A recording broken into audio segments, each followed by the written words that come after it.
What's up, everybody? I'm John Middlekauff. You know what I need you to do. Subscribe to our YouTube channel. We got content for days reacting to every NFL game all the time, every single day. Subscribe, like the videos. Let's go.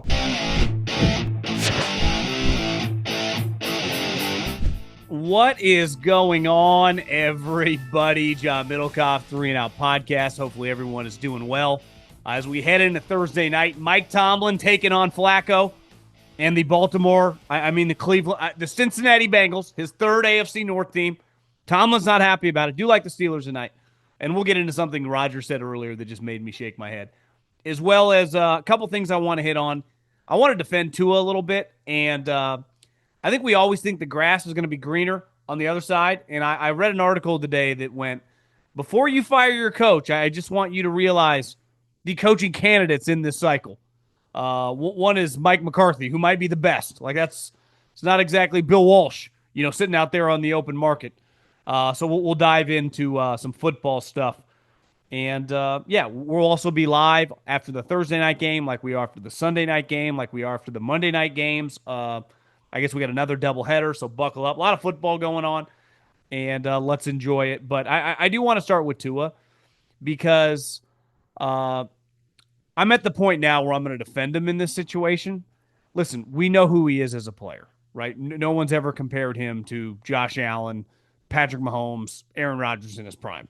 He's a middle-of-the-road quarterback that can play well in decent weather, struggles in bad weather, and is going to turn the ball over sometimes because he has not the greatest arm. But he's better than, 10 to 15 quarterbacks on a weekly basis if the weather's on his side. But the other day when he said his comments about the players-only meeting, people freaked out and said he was throwing people under the bus. One, players-only meetings in football are kind of stupid, given that you're at the facility Monday, Wednesday, Thursday, Friday, Saturday for probably a combined 70 hours. The amount of time, especially like a players-only meeting typically is like offensive guys or defensive guys. You're around your guys constantly in the meeting room, in the team meeting room, in the cafeteria, on the practice field. Your entire life is a player only meeting. Just the position coaches are there some of the time, or strength and conditioning coach are there some of the time. You're constantly talking to your teammates. It's kind of stupid when you really think about it. And the other thing is football parallels the military, not in the sense that you can die. I mean, technically you could die playing football, but it's not life or death like it would be for an Army Ranger or a Navy SEAL or, someone in the Air Force. But in terms of the hierarchy, the head coach is the boss, and everyone knows it. And a good organization, once the season starts, knows that he's the head of the snake. And I think when you look at this Dolphins situation, Mike told you last year, he's like, I can't get people to stop showing up late. Fines do not work.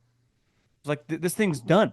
It's over. So you can run it back. But the moment the head coach acknowledges people will not show up to his team meetings on time, it's never going to function.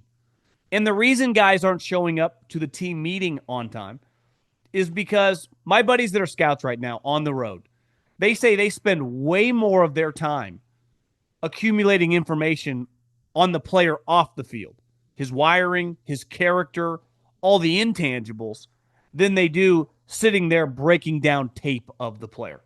Obviously, you want to get the player right. But when you're dealing with first, second day picks, most guys can play. The reason a lot of them fail isn't because they're not strong enough, isn't because they're not fast enough. Not saying that doesn't happen. A lot of the time, it's the intangible stuff. And that's on the general manager to draft and sign the right type players in your building. Most guys are not Peyton Manning. Most guys are not Troy Aikman.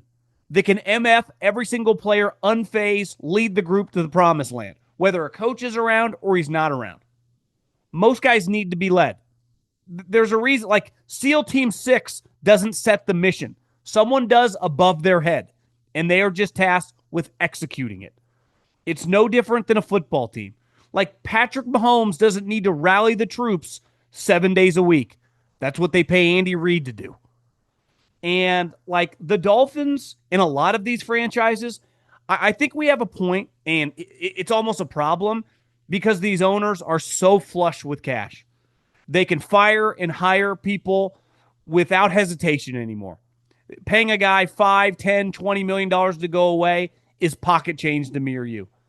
And it's created a culture because these people have they don't speak football. They don't understand football. It's why businessmen for organizations that are on their second or third generations, like Kevin Warren with the Bears, like this president with the Titans, can finagle their way in, Rich McKay with Arthur Blank, and have incredible amount of power, right? Because those people speak numbers. Those people speak business, what the owner speaks, and the owner has no clue about football. And if they can fool that owner and thinking they know a lot about football, they can take control of the operation. And that's what's happening all over the league. And Stephen Ross and his franchise feels like a rudderless ship out there in the Atlantic Ocean, which is kind of warm and nice. And, you got some, string bikinis walking around the beaches. But this football team, thank God Mario resurrected the college team, because this team is just a joke. And it's all falling on Tua, who I'm not trying to act like, and maybe there's been some people online saying he's been late to meetings in his past. I don't know. I'm not there. But this doesn't all fall on him. He's just attempting to do whatever he can because no one else will. We are extremely excited to announce our new presenting sponsor, Hard Rock Bet. Everyone knows and loves their hotels and casinos, but now you can use the top-rated Hard Rock Bet sportsbook to place all your NFL bets this season. Hard Rock Bet is the only legal sportsbook in the state of Florida and is also available in Arizona, Ohio, New Jersey, Indiana, Tennessee, Virginia, Illinois, and Colorado, with more states to come. You can also play on Hard Rock Bet's online casino if you are in New Jersey. As we gear up for the NFL season, sign up for Hard Rock Bet and make a $5 bet, and you'll get $150 in bonus bets if you win. Head over to Hard Rock Bet, sign up, and make your first deposit today. I do think we got to be really careful this offseason about just like John Harbaugh is a good example. Let's say the Ravens end up with 5-6 wins and just have a season from hell. There is going to be a large contingent of people saying, fire him. I did this last year with Mike Tomlin. I said, listen, no one with a brain would say Mike Tomlin is a bad coach, but has his time run out in Pittsburgh? Does his message run flat? And we can debate whether that actually happened or not. Obviously, this season's going pretty well. But like there's a specific candidate you can resurrect and get your offense into the modern world. Ben Johnson, one of the best OC candidates in recent memory. And you could argue Vrabel is just a version of Tomlin, so that would be replacing one guy kind of with the same guy, but maybe it gave a fresh message. I was just open to the possibility. Clearly, the Steelers were not. Well, kind of a similar situation here in Baltimore. It's like, hey, has his message ran flat? Did he miss his window? If this season continues to go really bad, let's get rid of John Harbaugh and hire Mike McCarthy, Arthur Smith. I love him, but Matt Nagy. Like the crop of coaches, unlike college football, like Penn State is going to go all in probably for Curt Cignetti or Matt Rule, a guy that played linebacker for them and has won at countless schools. When Florida fires Billy Napier, they're probably going to go after Lane Kiffin, a guy who is setting records for the amount of wins in a short period of time at a program that's never good, Ole Miss. Like, there are real good candidates in college football. Dude at South Florida, the dude at Tulane, obviously Matt Campbell. Like, there are legitimate candidates, if you're a big school, to go land a guy, whether you dominate and win the press conference or not. The resume speaks for itself on a lot of these guys. Not necessarily true when it comes to the NFL. And when I looked at this list that The Athletic put out, Mike McCarthy was by far the best candidate. And let me say this. I don't think he's a terrible candidate. He can coach quarterbacks. He can be the offensive coordinator while being the head coach. And he's proven he can win a lot of games in the regular season. Now, over the long period of time now, since the early 2010s, his resume in the playoffs hasn't been that great. Lost some big-time games that he was favored to win. Even in Dallas, twice. Lost at home in the first round. The Green Bay Packers and San Francisco 49ers. Pretty devastating losses, right? So he leaves a little something to be desired. You could argue, what the hell's the difference between McCarthy and Harbaugh and Tomlin and some of these? Like, if you're going to, you might as well just keep the guy that you feel comfortable with. But that's what we're dealing with here. And I think it's universal, get rid of this guy. And some of these guys, like Mike McDaniel, obviously you're going to fire him, Zach Taylor, if you keep losing, is going to get fired. But you fire Brian Callahan, who's taking that job? You were just paying him. And listen, most people in society would give their left you know what to make $3 million a year. If you're a head coach in the National Football League, I mean, what's the average rate? $9 million if you average it out. There are 10 probably plus guys making over $13 million. How many people in college football make 7 to 8, let alone 9 or 10? So when you pay someone like that, you're showing we don't think he's any good. You'd be like, well, it's just negotiation. It's just leverage. Well, it's just showing you're getting a guy that has no options and that you won't hesitate to fire in a couple years because it won't be, very cost prohibitive in terms of you losing money. Right? He's like, whatever, give him a couple million, see you later. Well, it's like if you're the Titans, you have this young quarterback. Like, why don't you just call Steve Sarkisian or Lane Kiffin or someone? Those guys wouldn't even accept your phone call. They make 3 or 4x what you were just paying the head coach that you just fired. And guess who they answer to? Nobody. They're the boss. So you can't even go down that road. When I was with Philly and they fired Andy Reid, they had their sights set on 2 guys. First, they went after Bill O'Brien at Penn State. He turned him down. He'd only been there a year. And then they got Chip Kelly, a guy that, looking back, not a great hire, but at the time, everyone wanted. So I just think you look around this class, it's not great. There does not seem to be a Ben Johnson, some offensive coordinator that's just a shooting star.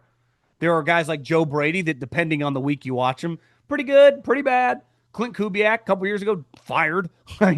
It's like this league's weird. And I think all these teams now, they just are, there's never been more pressure, right, to try to win because the amount of money, you're guaranteed to make money win or lose. But if you are a competitive team, it's so lucrative to your bottom line that the aggression from these owners, it's like, well, we just got to upgrade. Well, and when you upgrade, it's awesome. The Patriots hiring Mike Vrabel. Shocked that worked. No shit. That was going to work. But that's not most of these situations. I think Arthur Smith's a pretty impressive guy. His story's pretty cool. Worked his way up the Titans. By the end, he was the best offensive coordinator in the league. But he became a head coach. Probably not all of his fault. Left a lot to be desired, And at the end of the day, when you're the head coach / offensive coordinator and you're cool with running Desmond Ridder out there, I just don't take you as seriously anymore. You could argue that Matt Nagy winning some games with Mitch Trubisky that can't complete, of like the 9 routes on the route tree, like 7 of them, not that bad. But if I tell you that the Ravens fired John Harbaugh and hired Matt Nagy, you would be like, what? Seriously? So I just think we got to be very, very careful when it comes to these situations. And listen, some of these guys are going to get a second opportunity. And the other thing is, when you give a guy a second opportunity, he knows that he can handle stuff, right? Because he has sat at the chair where when a guy gets a DUI, when a guy just disappears from your franchise, like the situation with Josh Simmons right now. I have no inside information that you don't have. I've just seen that he disappeared and they know where he is. They don't know when he's coming back. Guess what Andy Reid has? Experience dealing with situations like that. Maybe not apples to apples this situation, but he's seen this before a time or two. So while some coaches would just freak the you-know-what out, I might as well. Like, what the fuck am I going to do now? Instead, Andy can take a deep breath. We can handle it. We'll figure out. Here are our options. And no one prepares you to do that as an assistant coach or as a coordinator because that's not your job. And this gets back to the Tua thing. Like, Tua asked to act like he's Peyton Manning. What are you doing? He has enough trouble just completing the bang 8 over the middle of the field. Can we just have someone else be a leader? I don't know, the head coach. But he's wearing these weird-ass capri pants that are up to his knees. I mean, how could you wear those? And I am pro the jogger pant. Obviously, they look better on a taller, skinnier guy. I have a pair from Viore that I kind of wear to travel around, but they go down to my ankles. You can't really tell if they are just like kind of, sweat-type pants or joggers. The way he's wearing them, and Big Cat put this out, you can't be 1-5 and wearing these pants. I completely agree. Like, that look is, you can't suck that bad. You can't be, how is a 28-year-old guy who's a multimillionaire, who is married with a kid, going to take you seriously? But they just can't. And it's clear by the team that they don't, right? And that's what all these teams are tasked with doing. How can I hire a coach that everyone can follow? Because leadership, that characteristic, which is hard to quantify, it's impossible. No one knows. But you know it when you see it. You feel a presence. I've been lucky enough to work for Pat Hill and Andy Reid. And when they walked in a room, they had a presence to them. I can't imagine sitting in a room when some of these guys walk in, you're like, I'm supposed to take this guy, Mike McDaniel, seriously? And people think I'm shitting on the guy. He's a smart offensive mind. He has no business being a head coach. Hell, Robert Saleh has a presence to him. Obviously, he's, a good leader of men when he's dealing with the defense. Not a good head coach.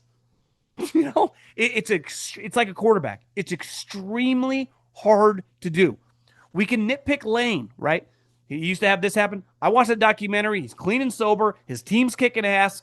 I know he knows how to be a head coach. He's been a head coach at big programs. He's been a head coach at little programs. He's dealt with Nick Saban. I know the guy can handle some stuff. I'd say the same thing for Sark.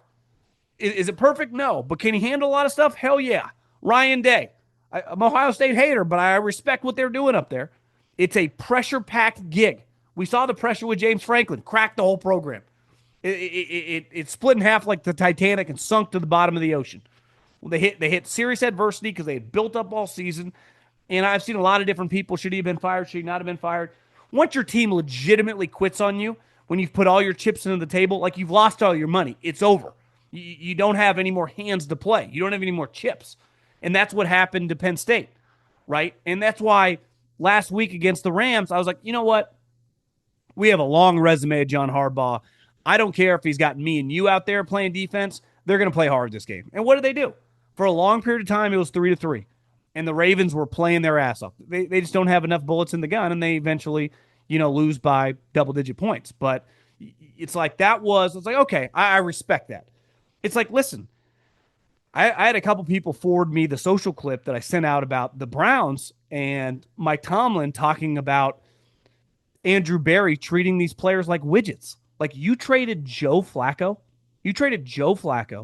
to an in-division rival who, if their quarterback's healthy, is a preseason, I don't know if they're quite a Super Bowl contender, but they're definitely just like, a contender in the division, a contender in the conference to win double-digit games.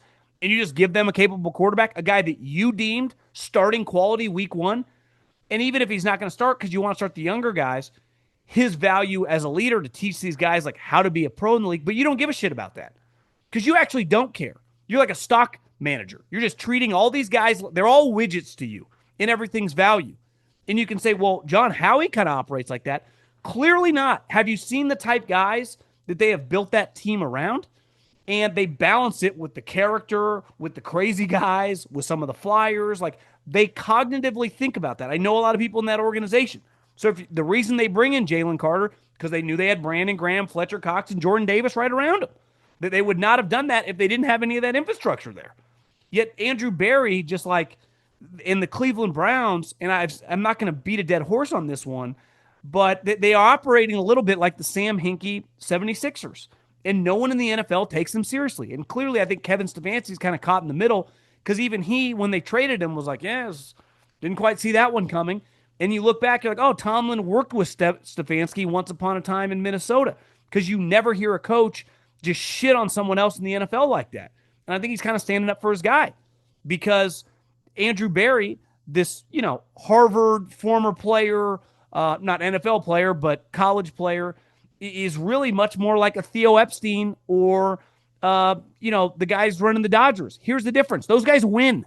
You can't lose and keep acting like you're smarter than everyone else. It ain't working. It is not working at all. And team building as a front office is really, really important. And you see some of these people have no fucking clue what they're doing. And then these fans, I feel bad. You watch the games like the same thing every week. And it starts with the head coach and the GM that these people are placed in jobs that just have no clue. So I guess I come around to maybe Mike McCarthy's not that bad of an option. You could do way worse. And I'll end on a couple quick things. The Steelers, their field, Rodgers called it borderline unplayable.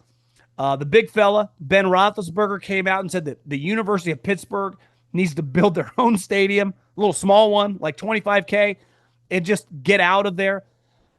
I don't know, obviously, the economic situation. I'm sure the university pays the Steelers. I can't imagine it's a lot of money. Like it's not like the Rooneys are dependent on that income to pay TJ Watt. If I just had to take an educated guess, a couple $100,000 a game, maybe. I don't know. So if you play 6 home games, you do the math. I mean, we're not talking 2 million max, maybe $1 million for the year. I don't know. Whatever the rent is. How does it make sense that I can go on my phone and basically have anything delivered to my front door, from food to TVs to a car, within 24 hours? Yet these NFL teams worth billions of dollars. Let me repeat, billions of dollars. If the Pittsburgh Steelers just went on the open market, what would they go for? Whatever the number is, add 50% to it. Because one, they never come on the open market. And if they did, they would be overpaid for, right? Based on whatever the quote unquote valuation was. This isn't the 2025 housing market. I see it with my wife right now. Everyone's, it's like, hey, buddy, your house isn't worth $1 million anymore. You bought this thing 20 years ago. You paid $300,000 for it. You're desperate to you've already paid off the majority of your mortgage. You're thinking you're getting $900,000 profit. No. Lower that bad boy to 875. Interest rates are high. Take your profit and move on. But if you think you're going to be waiting a long, long time, unless interest rates precipitously drop in the next 6-12 months, which doesn't really feel like that's going to happen. All I hear is everyone talking about it, and it never happens. So if you want to get your house sold and you want to still make a profit, like, you can drop the price a little bit. This isn't 2021. Times have changed. Adapt. That's not football. Their prices only go up. And I think the Pittsburgh Steelers are no different than a lot of these franchises. I've said this forever. These families that bought these teams decades ago, 50s, the 60s, they do struggle with the current valuations of everything because they don't operate like that. Look at the Jets and the Giants when it comes to their turf. Can you imagine paying players hundreds of millions of dollars and go, yeah, we're not on the best turf, or we don't take care of our grass. We let someone else play on it the day before. It's like, you know what happens when a major comes to your golf course? They shut down play a couple weeks before. I play where Waste Management is. Guess what? They kick us off the course 10 days before the tournament starts. Why? To get the course ready for the pros. So to have a college team play on your field the day before is pretty insane. And it's simply just a money grab that can't be that much money. So I just don't understand where we're still at the point where we're talking about fields, grass, or turf when it comes to these NFL teams. But we constantly are. Every single week. It's nuts. I mean, it really is. I just don't comprehend it, but it clearly is not going away because at their soul, that frugal nature does not change regardless of the money flowing in. If your edible takes 2 hours to kick in, that's not THC. That's placebo with sprinkles. IndaCloud makes stuff that actually shows up to work. The first time that I ever tried IndaCloud, I was just hanging out, watching a little football. I was like, I'll just chill for a minute. And about 45 minutes later, I'm having the time of my life. So if you're looking for better sleep, they've got a gummy for that. Want a light social buzz without tipping into chaos? Easy. Need a little something with a little more kick? They got you covered. The Beast Mode collection comes in. Whatever your vibe is, quiet porch nights, book in hand afternoons, or a weekend hang with the friends, they have you covered. If you're 21 or older, grab 30% off your first order plus free shipping with the code 3andOut at IndaCloud.co. That's IndaCloud.co. Code 3andOut. 30% off free shipping, and snacks suddenly taste like an adult Michelin star meal. Fill out their quick survey, and when you order to support the show, then go finish that episode, that game, or that snack you started. As always, please enjoy responsibly. Huge thanks to IndaCloud for sponsoring today's episode. And last but not least, I took a gummy last night for the first time. Probably like, I don't know, a year. Maybe not quite a year. Maybe like 8-9 months. And it was like, this thing, this new sponsor we got sent me some of their stuff, and it hit me. I didn't quite look. I thought it was CBD. It was actually THC, and I was floating watching the Dodger game. And I was just thinking that it's pretty unfair what they've done, how good they are. And, the thing, and I got a lot of texts when it came to, I know a lot of Giants fans, and they don't want to see the Dodgers, who I think we all have come to grips with. If they're going to pitch like this, they are going to walk to a World Series championship. And they're rolling out last night, Otani's buddy from Japan that goes a complete game that they paid $350 million to. They got Blake Snell, who they paid a ton of money. They got Glass now. They have all these guys they paid a bunch of money, and their business model's broken. And I don't blame the Dodgers. I commend them, right, for making a lot of money, spending a lot of money. That's the whole point. If you're a fan, like I want you to be all in. But a lot of these franchises, and I saw it forever, like with the Oakland A's, it's like, why don't we spend more? Because the franchise doesn't make any money. So just because the owner is rich from other business endeavors, if he invests in this franchise, there's no guarantee he's going to make the money back. And more than likely, he will not. So I think the one thing football has, and we should be, and this is, my mind's just racing. I'm getting all these thoughts. I'm trying to balance. I'm, not be too negative in my head and positive thoughts. I'm writing down things that are firing into my head about what I want to talk about for the next couple of weeks on the podcast and these football theories. Football really figured it out, is their ability to spread the wealth and the partnership of the television revenue and the universal umbrella that everyone financially benefits from. The Steelers playing the Bengals. The Arizona Cardinals benefit. The Jacksonville Jaguars benefit. The New York Giants benefit. Or in baseball, they're kind of like independent operators that are combined as a league. In basketball, somewhere in the middle, right? Because the Lakers don't have much in common with the Memphis Grizzlies. Where at the end of the day, the Cincinnati Bengals wanted to give Joe Burrow $300 million. They gave him $300 million. They wanted to give Jamar Chase $150 million. They gave him $150 million. That's just not the case in baseball. And you're watching, like the Dodgers, if they win a World Series this year, they're going to be the betting favorite again next year. They're not going away, and they're just going to keep doubling down. Where in football, like what the Chiefs did, why it's so incredible, them making 5 of the 6 Super Bowls, is that shouldn't be the case. Everyone's operating with the same amount of draft picks. Everyone's operating with the same amount of cap space. You just choose how you get to, use those resources. The Dodgers have the ability to have like 5 $300 to $400+ million players. There's like a handful of teams that don't have a payroll above like $75 million, let alone the capability to sign one of those players. So props to them for just putting all their chips in the middle of the table and utilizing all their assets. And I think football, and this is going to be the question with college football, is how do we get everyone operating and rowing in the same direction? Where the television deal for the SEC and the Big Ten and the Big 12, we're all together and we're all sharing in these revenues. And the hard part is that they're at the point where they've been, even though they've been in conferences, they've been independent in the sense that Ohio State goes, we're way more valuable than Minnesota, let alone Rutgers. Well, yeah, the Cowboys are more valuable than the Jags and are more valuable than the Cardinals. Just like the Packers generate more revenue than, the Miami Dolphins for the league in primetime games. But guess what? When the television money gets distributed, they all get the same check in the mail. And that is the strength of the NFL. And that's why I think, sports like baseball, which obviously the pace of the sport, unless you're stoned out of your mind on the couch like myself, you're like, this is incredible. It's slow. And as someone that grew up loving baseball, I don't think I watched 9 innings all regular season. I watched a decent amount of the Dodger playoff games just because, listen, I'm supposed to hate him.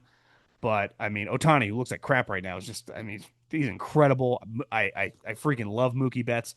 And I'm old school. I like watching a pitcher just go 7, 8, 9 innings in a playoff game and just shove it right down your throat. Like, that was badass to watch last night. And yeah, I just pains me to say this, but I think the Dodgers are going to win a World Series.